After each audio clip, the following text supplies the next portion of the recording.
A League Cup final in England, El Gran Derby in Spain, and the start of the 27th season of Major League Soccer. There's plenty for us to talk about on today's pod, but sadly, as geopolitical crisis unfolds in Eastern Europe, we'll begin our show by discussing UEFA and soccer's reaction to Russia's invasion of Ukraine. I'm Heath Pierce alongside James Benge and Jonathan Johnson. The Qué Golazo weekend preview begins right now. What is up, everyone? Welcome to the Qué Golazo pod weekend preview. I'm joined by none other than Jonathan Johnson and James Benge. James Benge, we'll start with you. We'll just get straight into it. UEFA is going to hold an extraordinary meeting on Friday over Russia-Ukraine conflict and whether to stage the UCL final in St. Petersburg. There's also other implications with regard to national teams and things like that. What are you hearing on your end?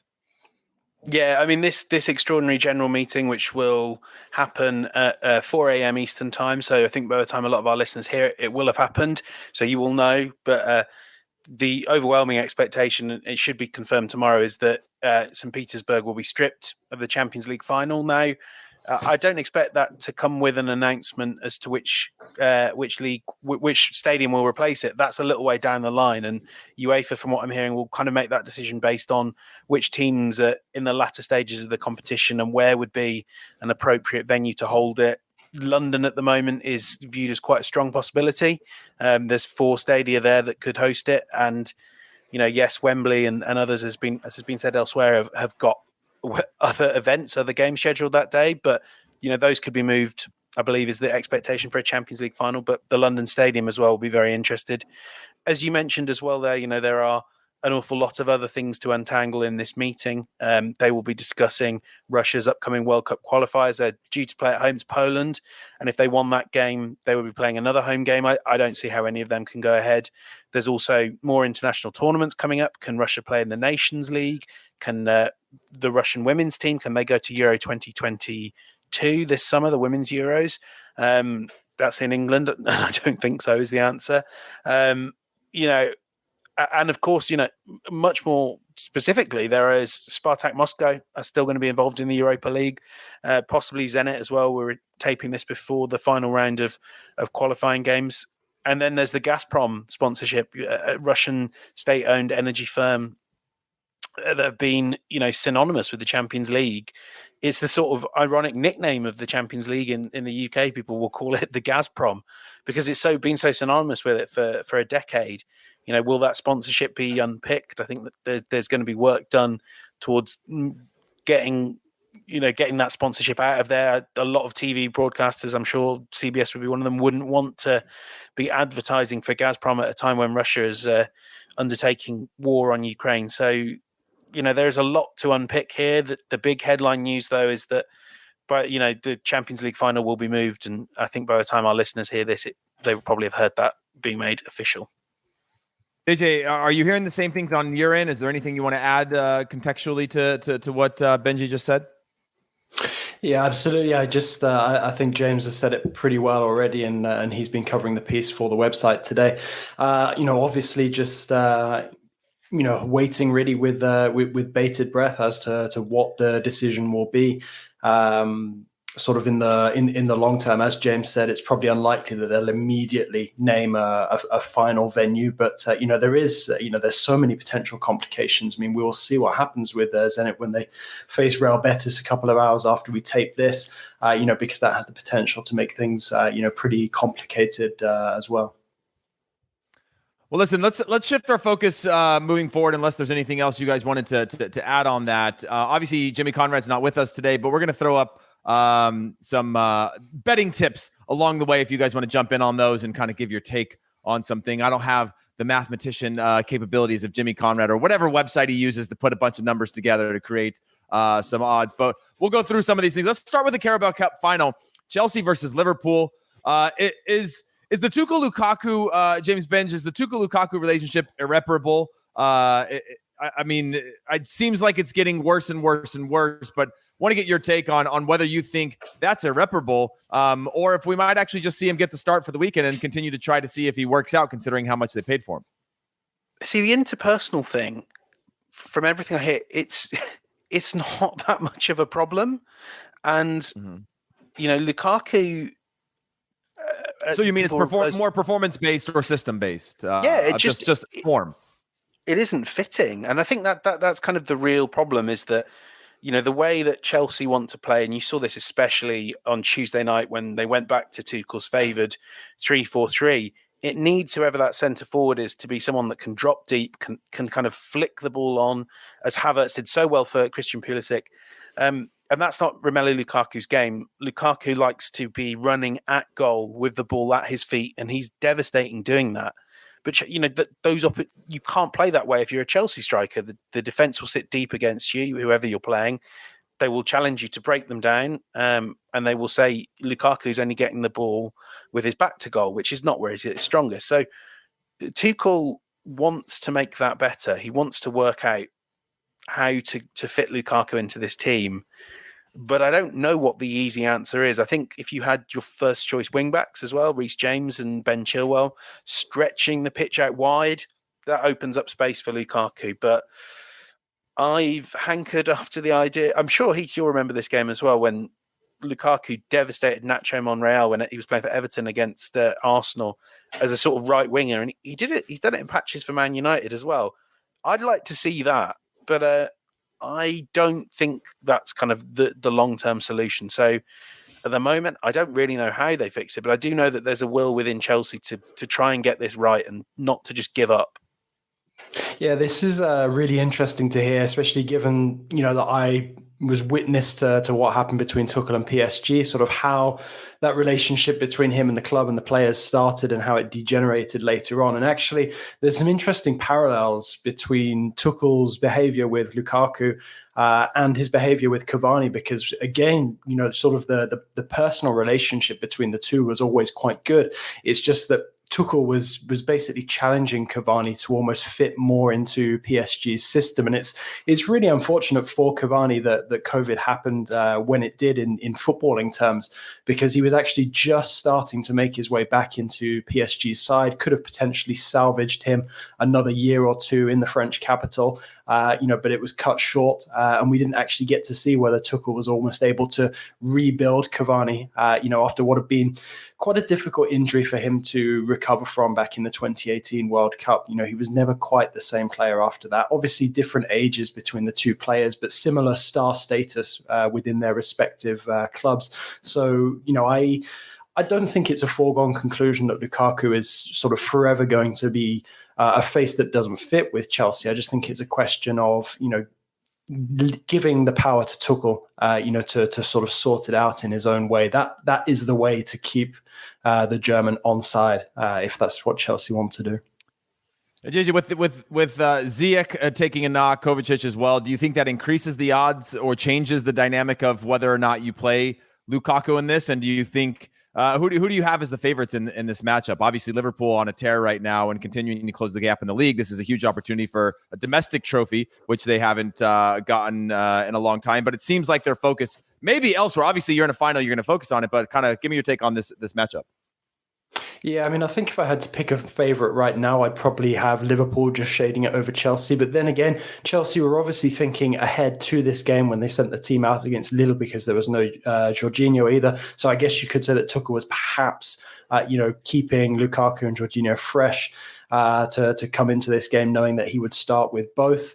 But also at the same time, I guess we will see what he takes out of that Lille performance. I don't think that Chelsea really needed to excel at any point. Lille offered a bit of sort of token resistance, but in the end were broken down, and the gap in quality was quite evident. But I think it's one thing, Chelsea sort of being relatively comfortable against a Lille side really struggling in the aftermath of their unexpected title success in France, and going up against, sort of the machine that is Liverpool, which Klopp has, sort of purring once again after a very dodgy spell towards the end of last season. So for me, I think that I would slightly favour Liverpool in this one, but I wouldn't rule Chelsea out, especially when given sort of what we saw from them under Tuchel last season, especially with the Champions League final. When it's a big match, especially when Tuchel. I mean, Jimmy mentioned this the other day.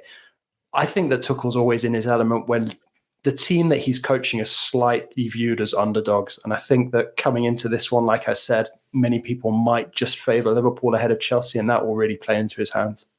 I think that's Ben, a really strong I got a point, question.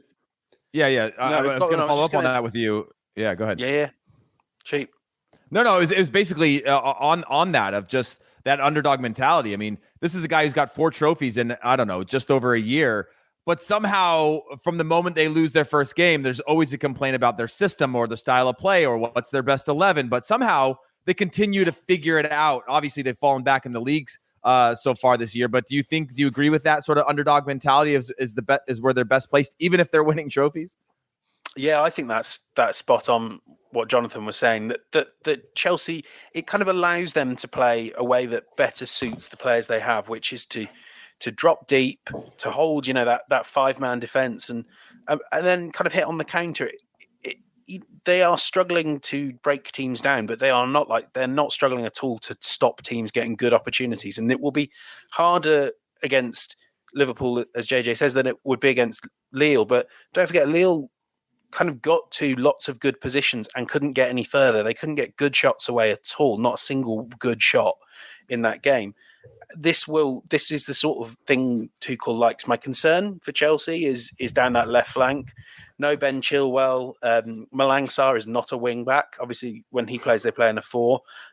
Marcus Alonso is also not a wing back. He just plays there, but he's a winger or a wide target man or whatever. But he can't defend, which we saw in midweek. And it's just Trent Alexander-Arnold and Mohamed Salah he's got to worry about. So that would be my big worry for Chelsea is how on earth they protect their left flank. But if that can survive, then I think Chelsea might just be able to hold Liverpool and nick it at the other end.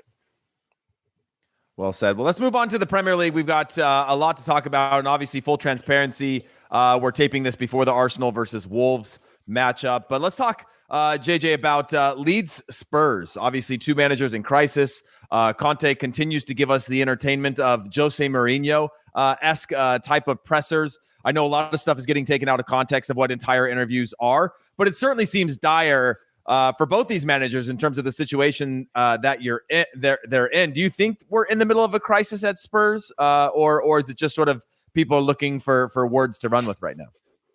I mean, honestly, from the outside looking in, Spurs never seem very far away from a crisis. Even when things are going reasonably well on the pitch, they always seem to make issues for themselves. It's sort of been a recurring theme over the last couple of years. It doesn't surprise me sort of what's going on with Conte at the moment, but does get a bit repetitive after a while. He knew what he was walking into. And also, I think all of this really is designed at the end of the day. I think I was saying it a couple of days ago on one of the other podcasts that I think this is designed towards him getting what he wants in the summer. In fact, it was when I was chatting with Fabrizio Romano on Monday. I think it's designed towards him getting what he wants in the summer so that he can have a new Spurs, a new look team, a revamped squad ahead of next season.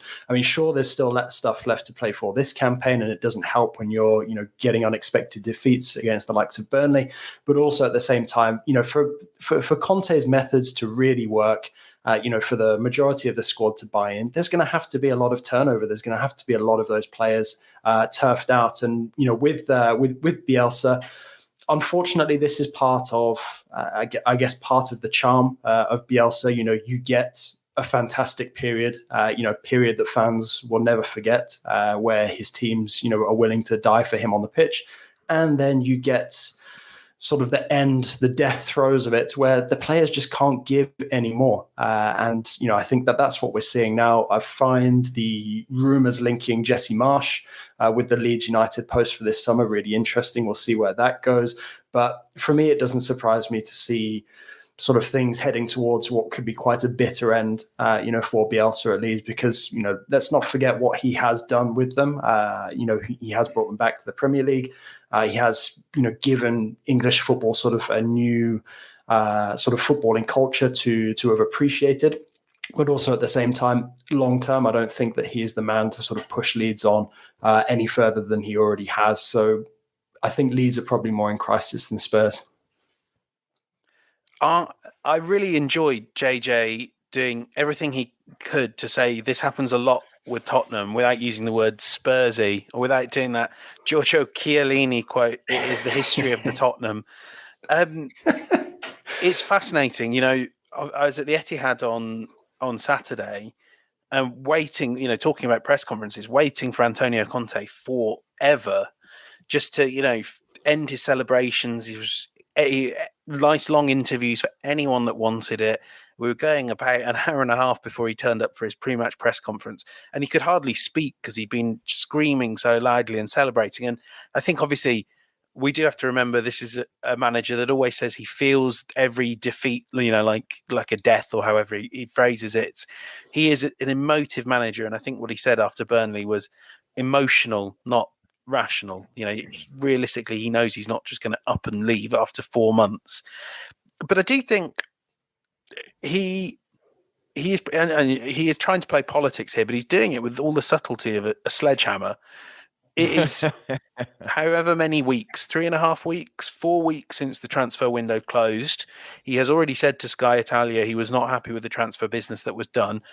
Everyone knew from the minute he was hired that he would want money spent. And he also knew that Tottenham would struggle to do that, especially if he couldn't get them in the Champions League this season, which is really important if Tottenham want to develop a squad that's good enough for Conte. And right now, but there is some truth. There is some truth, right, to the idea that these players are the same players that every manager has struggled with. Yes, it's a lot on him, but at a certain point, you do start to say these players aren't the ones that work either for the system or for the quality that they expect at Spurs.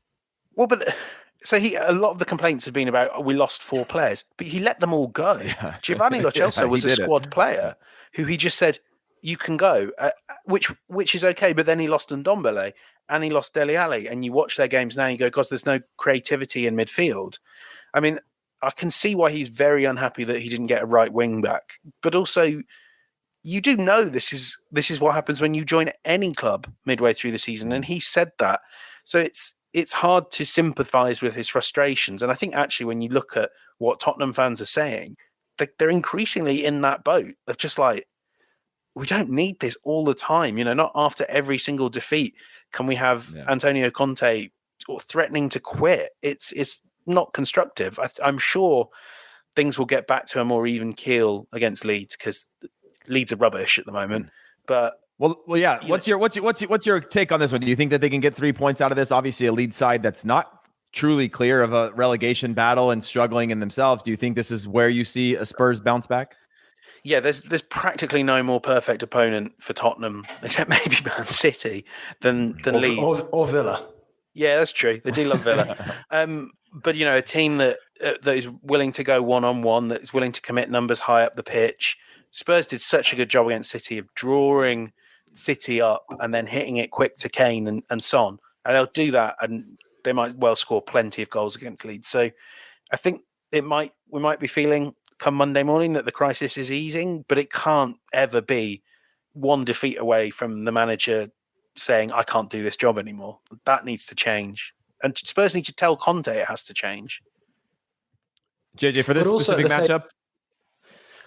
Just adding one final point to that. I mean, also, is there not an argument that Spurs kind of need to move on from the fact that Pochettino took them to the Champions League final a couple of years ago, and sort of constantly comparing everything since then, to that absolute pinnacle of his time in charge? Because I think that's a dangerous game. That's arguably why we've seen Spurs cycle through so many coaches, Mourinho, Nuno, and now Conte in such a short space of time, because I think that they almost sort of expect that because they've done it once, they can do it again with sort of minimal changes. Whereas, it was a really impressive feat for Pochettino to actually get them to that Champions League final. So I mean, for me, in terms of matchups coming into this game, I to be honest, I think Leeds are going to be outgunned pretty much all over the pitch. But if there is an area where Spurs are sort of questionable, as James was saying, they still don't have that dominant midfield. And Leeds, it has been their strength in the past, but I know that they've sort of been missing some key figures at times over the course of the season. So I think that the midfield battle will definitely shape the outcome of this game, but I really can't see anything other than a Spurs win. Well, let's touch base real quick on the West Ham Wolves game. As I mentioned before, we're recording this before Wolves play against Arsenal, so there are some implications as to how they prep and who they play in this matchup. But this is the battle of the two teams that everyone thinks won't finish in the top four, but are continuing to prove people wrong. James Benge, who do you have in this matchup? I mean, again, obviously, we're talking about this before Wolves have played Arsenal, but they have been such a tough test for opponents of late that you do kind of have to lean towards them. West Ham are wobbling a little bit. I think the Kurt Zouma affair has knocked them off kilter, and they're very, very reliant on Jared Bowen at the moment. Michail Antonio is not giving them what he was earlier in the season. Whereas Wolves, it's not always fun to watch, but they're building something solid. They're really hard to break down, really hard to score against. And although they don't get a lot of chances, players. They've scored twice in the last two games. They scored twice. It's impressive. And Pedro Neto, who was phenomenal last season, he's definitely not going to be fully fit, but he may well be able to play in some capacity. I really like him. I think, that attack will get better, because we saw early in the season when they were all out attack and can't defend at the other end. The Large can construct a decent attack. I don't think either of these teams will be seriously in the mix for Champions League football come the end of the season. But I think Wolves will probably keep this momentum going and end the season on a real high. And with the right recruitment next season, and they tend to get their recruitment right, they could be a real force again. Well, plus 270, JJ, to Wolves. It seems like that they're putting West Ham as the heavy favorites at home in this one, and it just sort of feels a little bit off. Do you think Wolves have the capability to go away from home and get a result? The draw, I think, was plus 235, if I saw that right, plus 270 for a win. Yeah, I mean, I think the odds are largely based on what's gone on in the season as a whole, as opposed to sort of what's been going on lately. I agree with James. I think that West Ham do look a bit ropey. They don't look half as assured as they did sort of in the first half of the season. And Wolves, yes, they are one of those teams that nobody in the Premier League really wants to come up against at the moment. They make life very difficult for all of their opponents. And despite the fact that they might not be a prolific side that bangs in sort of 3, 4, 5 per game, they are a very, very difficult team to break down, and one that can hurt you when you don't make the most of your chances. And West Ham at this moment in time, like James said, Michail Antonio not as nearly as prolific as he has been in the past, and quite overly reliant on one or two players. And, that's quite dangerous, especially when you're going into a match against a side who, are kind of looking like they're going to start rivaling you for, your place in the table. I mean, there's 2 points between them before Wolves have that clash later on today. And Wolves have 2 games in hand over West Ham. So, I think this is a game that West Ham can't afford to lose. I don't see them winning it, though. Wow, well said. Well, Des, if you want to throw up the rest of the fixtures in the upcoming weekend on the screen, we'll have just some final thoughts from JJ and James Benge. James, is there any other matchups that you're looking at for the weekend that are intriguing to you, or ones that you want to touch on? The two Manchester teams could have a little fun role to play in the relegation battle. You would think that Everton are going to find it really, really tough to beat Man City. And I'm just looking at teams like Everton as Newcastle start picking up points, as Burnley start picking up points, and they're against Palace. And, those are games where these teams could get dragged. Everton could really get dragged into it. I think they probably are already dragged into it. And maybe the same with Palace. As for Watford, Roy Hodgson it's been getting a little bit better, but then bad result against Crystal Palace in midweek. Can they turn it into more of a sort of, can they involve themselves in this scrap? At the moment, it feels like Watford and Norwich are gone. But I think maybe if you pick up like sort of 3 points at Old Trafford and take advantage of a team that put in one of the worst performances I've ever seen by a Champions League team in midweek, like Watford should be going there thinking, we can beat this team. We beat them last time out. They looked diabolical against Atletico Madrid. Let's give this a go and see what happens. But that's not really Hodgson's style. He's moaning all the time about Sarr and Dennis and Josh King. And I'm like, these are the guys that might keep you in the league. Stop complaining that they're not dropping back enough. JJ, anything from the weekend you want to mention? Yeah, I mean, in honor of Luis Miguel Echegaray, I'd be remiss not to mention our beloved Villa, because for us, I think JJ and I both. I mean, James Benj and I both haven't talked about Arsenal at all. Yeah, but here we go. You know, honor. Yeah. Well, as much as I'd love to bait you guys and throw Arsenal into it, I'm going to go with Villa, because I feel it's a really, really important game, this one. Brighton away, not easy. 6 points ahead of Villa in the table. But Villa, if they want to salvage anything from this season, and it's looking increasingly bleak, they really need to win this and move themselves back towards the top half of the table, because being realistic, Europe's gone. That won't be an ambition until at least next season. But the even more worrying thing is all that kind of positivity that surrounded Steven Gerrard's arrival, Coutinho coming in, Luka Dean coming in, suddenly it's gone. Villa look very, very dry, very stale on the pitch.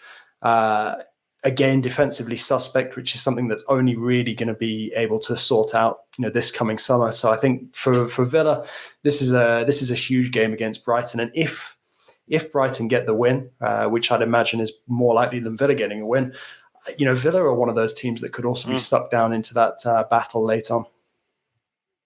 That's well said. And that wraps up our chat on the Premier League. Let's now shift over quickly to Major League Soccer. I don't expect either of you two to be the out-and-out experts. Is this going to be a kit? Is this going to be a kit ranking? Oh, I do hope so. I like that pink one. Who did the pink one? Are they all done by Adidas still? That's the global. Go ahead. Is it Inter Miami's kit? I do like some of these ML. Oh, Portland. Des is telling me it's Portland's pink kit. Big fan. Yeah, exactly. That's the Euro style of like, how do we get in the MLS conversation? Well, the kit preview always works. We can rank those. But MLS kicks off 2022 season this weekend. You can check out LME's comprehensive season preview with Max Brados and Paul Tenorio on YouTube and the podcast feed. But real quickly from either of you, based on whatever however much are any of these matchups attractive to you guys? I'll go with LAFC Colorado. For me, LAFC obviously has Steve Cherundolo, a former teammate of mine, is now the manager there at Colorado. A former manager of mine is coaching them. They won the Western Conference last year. I think that's a good matchup. You also saw Kellen Acosta, big national team player, traded over the offseason to LAFC. It'll be interesting to see how he matches up against his former club. Do any of these look attractive to you, JJ? Well, you guys know that I'm a San Jose Earthquakes ultra myself, so I'm looking forward to that opener against New York Red Bulls. I'm curious to see what happens with Chicago, given the players that they've added. Zichos was an interesting addition before Shaqiri comes in, and really, I'm just wondering. Shaqiri for me is going to go one of two ways. He could have like a Giovinco-esque influence on MLS, or he could just pass through it and be a complete passenger, because didn't really see enough from Lyon to suggest that he's going to go and impose himself anywhere anytime soon. I mean, I can understand why Liverpool got rid of him, but for Lyon to have moved him on that quickly, I think suggests that perhaps, he's not as motivated as he could be on the pitch. We know that sort of playing for Switzerland at the World Cup is a major motivation for him, and hopefully that'll be enough to get him to hit the ground running. But for me, Chicago are definitely a team I'll be keeping an eye on this coming season, and that's not just because of the crest or the kit. Well, back in 2019, I went to Charlotte's Bank of America Stadium for an International Champions Cup pre-season game. I think it was Arsenal against Fiorentina, and I was sat there going, well, yeah, there's no way you could have an MLS team here. They'd never fill the thing. But apparently I'm wrong and know absolutely nothing about MLS, which very wrong. Me. And yeah, I'm excited to see what Charlotte FC can do. And is that going to be a record crowd for an MLS game in their home debut? That is a good question that I don't have the answer to, but there's been some. I mean, for a home debut, yeah, it could be. I know it took a while for the Benz Stadium to open and things like that. So it depends on how you define that, but it's expected to be a big crowd. And from a youth soccer standpoint, North Carolina is a massive market. So the fan base is big. You have a lot of different communities, a lot of different suburb communities with a huge interest in the sport. So I think that they'll do a good job of pulling in the fan bases from the wider state. Any final thoughts on that, JJ? Sorry, I just hijacked some of what you were saying there. But if not, we're going to go to a quick break. And when we come back, we're going to talk about Serie A. We're going to talk La Liga. We're going to talk Bundesliga, Liga. And we're going to wrap this thing up with some final thoughts at the end. We will be right back. All right, everyone, we are back. And guess what? Serie A continues to be on Paramount Plus. We're going to go to Serie A right now, boys. Lazio playing Napoli on Sunday. The Milan teams are in action on Friday due to the upcoming Coppa Italia derby. So let's start with Lazio-Napoli. Lazio are on a little bit of a quiet streak right now, playing this Napoli side who haven't been able to really take advantage of the two Milan teams slipping up over the last couple of weeks. JJ, we'll start with you. Lazio, do you think that they have the ability to get a result here? They're playing at home against Napoli on Sunday. Do you think that they have a capability or an ability to use the form that they have to get a result against Napoli? I mean, I definitely think they have the capability to get the results. It's really just a question of which performance Maurizio Sarri gets out of his players. They've been pretty inconsistent for the majority of the season. You know, they've posted some very impressive results, but they've also had a few shockers as well. The thing that my main observation about this game is that Napoli, they seem to respond. They almost seem to play at the level of their opponents right now. I don't know if that's because of sort of the sort of fluctuating availability of certain key players, notably Osimhen. But they just seem to, when they play against somebody who really takes the game to them, and gives them an opportunity to play high octane football, they're capable of doing that. But it's not them who will dictate the tempo. And actually, with the ball, they don't probe. They're not as purposeful as I think that they could be, and I think Spalletti will be quite worried about that. Frustrating as well, because like you said, they've thrown away a couple of opportunities to eat away at that gap at the moment. So I think it really depends on the performance that Lazio put in, because if Lazio sort of throw down the gauntlet to them in sort of the opening 15 to 20 minutes, then I definitely think Napoli will respond to that. But if they don't, I think that this is potentially a dangerous one for Napoli, because they could be lulled into a false sense of security where Lazio's quality tells at any time, and they potentially get the win. Equally, I do think, building on what JJ said, that potentially a team like Lazio, if they play in the real Sarri fashion, that they're kind of attempting and are not always successful at, but a Sarri team makes the game a bit more stretched, a bit more open. They're willing to commit numbers forward. And for a Napoli team that, as JJ says, are quite reactive, don't like to set the agenda in a game, potentially that could be just what they're after. We saw against Barcelona that Osimhen is great. If you can hit him quickly into the channels, he can attack from there. That would suit them really nicely. And so I think potentially Lazio end up being a good opponent. But we've got to say, I mean, for both these teams, of course, but I think for Napoli, it's going to be a really charged game on Thursday against Barcelona that we won't have seen as we're recording. How much does that weigh them down, whatever the result? Because it's going to be a hard game and it's going to be an emotionally charged game at the Diego Maradona Stadium.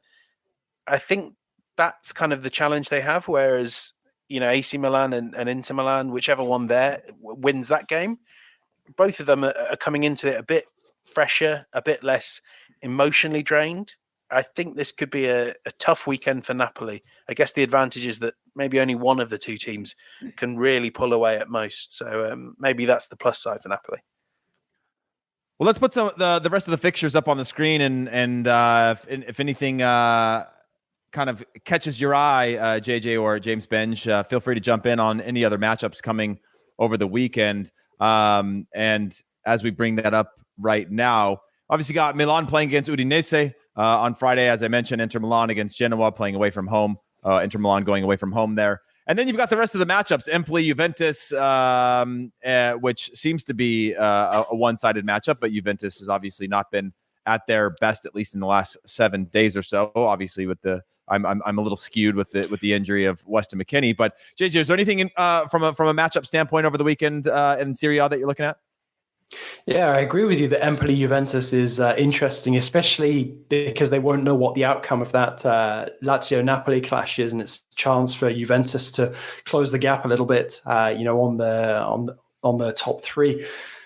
But Empoli have this really weird habit. I remember they were really up and down in my power rankings when I was writing them earlier in the season, because they'd struggle normally against a team sort of in and around their level, maybe even a bit below, but they had this habit of getting really unexpected results, a bit like Spezia when they'd sort of almost claim scalps as opposed to, sort of like useful points. And I think that, Empoli, especially with sort of Juve, they're obviously going to have to consider rotating the players a bit so they don't get any more injuries like McKennie's, but also, because they're still fighting on multiple fronts with the Champions League as well. So for me, I think that's potentially a banana skin, because Empoli could do with a little bit of a boost to take them back into mid-table as well. Whereas Juve, it's already a fairly significant gap between them and the top three, given that Inter have a game in hand over them. And Napoli are already 7 points ahead of them. So I think that's a really sort of low-key important one for Juve coming up. I should just hop in and correct my total brain fart that I had, where I got confused with our Coppa Italia match between Milan and Inter, and somehow had in my head that they were doing another derby in Serie A. So I should correct that. But also, I'm really looking forward to seeing Sassuolo, fresh from beating Inter in midweek.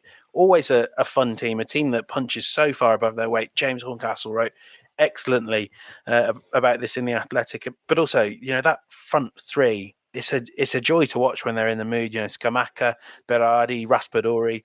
The talent level of young players, and I know that Berardi's not a youngster anymore. It feels like he's been one forever.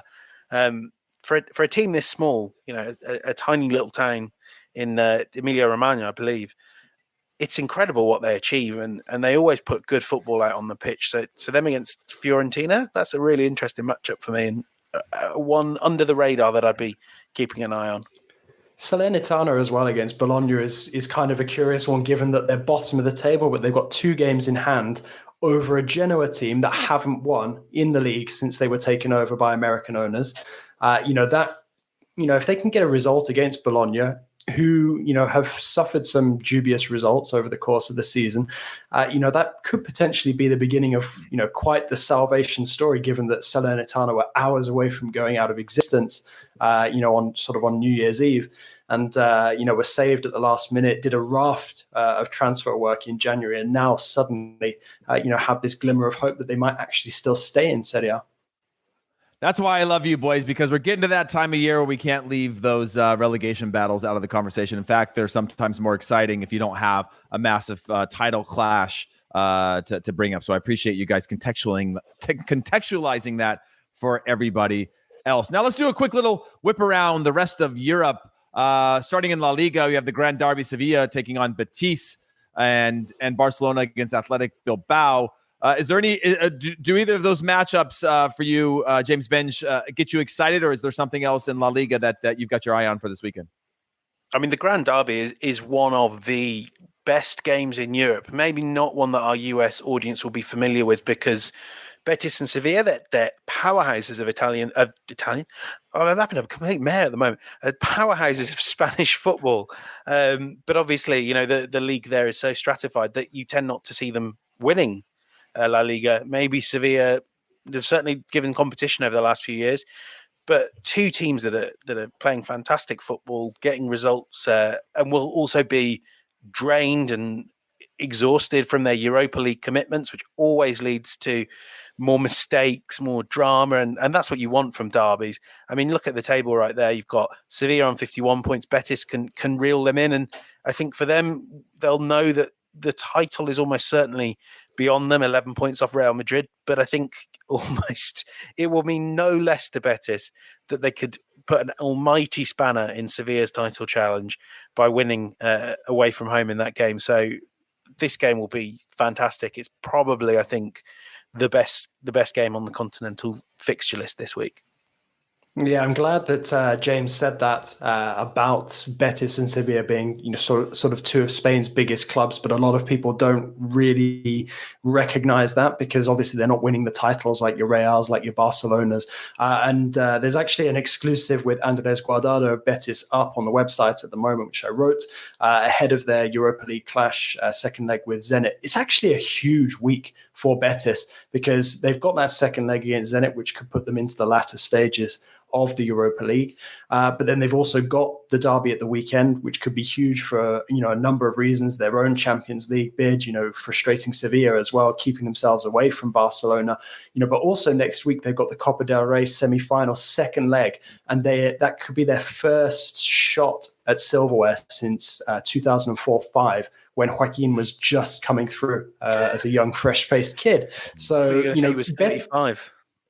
Well, no, I mean, it feels like he's been around forever. And I mean, it's because of him that I bought my Betis shirt, which is about 20 years old, which I've got in the wardrobe in the other room. But it is a fantastic story, and I urge people to read the Guardado piece because he sort of explains, or tries to explain, because he actually just basically tells people that they should come and watch a game at Estadio Benito Villamarin because it's so unique in terms of its atmosphere. And then he says, once you've experienced that, whether you intend to go to the game or whether you just happen upon it, you can't help but be affected by the emotion that Betis as a club creates. And, there are a few more passionate cities in Europe about their football than Seville. And, the fact as well that they're looking at a potential final that could be played in Seville, that could land them a bit of silverware. I think that they will be so motivated. And Manuel Pellegrini has got a very good crop of players playing some very good football, and they're tying down some of those key players to extended contracts. So they really are building strongly for the future at the moment. Any final thoughts from the Liga? I feel like that context that you guys gave is really fantastic and helps to contextualize a little bit of the league itself. And also, we saw what the table looked like. And outside of these matchups, do you think that this is just one of these one-off years where Sevilla is in the position that they are, Real Betis is challenging, you've got Atletico Madrid and Barcelona, and next year everything sort of writes itself into being a two-horse race or three teams that you expect at the top of the table, or do you think that this could be a new norm considering that there has been sort of a massive shift in La Liga? I guess that's a lot of big questions to answer, but just curious. I think in the short term, this style of La Liga where, we should say Real Madrid have been fine, not amazing, but they've done a decent job and they've given themselves a good cushion. But I think in the short term, it's perfectly imaginable that Barcelona end up in the pack, Atletico Madrid end up in the chasing pack. They're both financially in a really awkward position, and also, they are still trying to understand how their footballing identity works in 2022, and I don't think that will all change this summer. Equally, when you take a step back, there are three teams in Europe whose broadcast rights are comparable to the Premier League, any team in the Premier League, and that's Atletico, that's Real Madrid, and that's Barcelona. Once they tidy up their wage bill, and we kind of still have to assume they might, both of those teams end up with this financial muscle, and especially Barcelona, but even Atletico, they end up with this financial muscle that Sevilla can't match, no matter how good Monchi's transfer businesses are. The same at Betis. It will all write itself back to money winning you points and money winning you leagues. But the next few years are a great opportunity for Sevilla, and you see that in the players they're signing, that they think this might be it. This might be our great chance to go for La Liga. Same for Betis. Same for Villarreal. I think they need a better manager, but that's an aside. But yeah, there's a moment that would offend Jimmy Conrad to criticize the manager at Villarreal. But JJ, for you, do you feel the same thing, or do you feel differently? No, I mean, I largely agree with James. I do think that your Real, your Barças, your Atleticos, they will right themselves probably in the next year or two. I'm really curious. I mean, obviously from a PSG perspective, but also from the sort of La Liga landscape perspective as to what happens with Kylian Mbappe this summer, because that's potentially a game changer for Real. For La Liga as well, to sort of have the leading star, arguably the leading star in world football now that Messi and Ronaldo are sort of, almost in terminal decline really in terms of their form. If he doesn't go to Real, that leaves a big hole both in Real's plans and also La Liga's, judging by Javier Tebas's very public comments. So I'm curious to see how that one plays out. And also, if Barcelona's sort of new money continues to flow in, because if they can continue to build in the way that they've done over the last couple of months, then yeah, you'd expect them to be back in the reckoning, sort of setting the pace next season. With Real, I think it's a bit more complicated than that, because having seen them up close recently against PSG, there's so many aging players in that team who have had better days. And whether you put Mbappe in that squad or not, there's still so much rebuilding to do there. And yeah, I'm sure Real will find, the money to be able to have that rebuild, to pull off that facelift.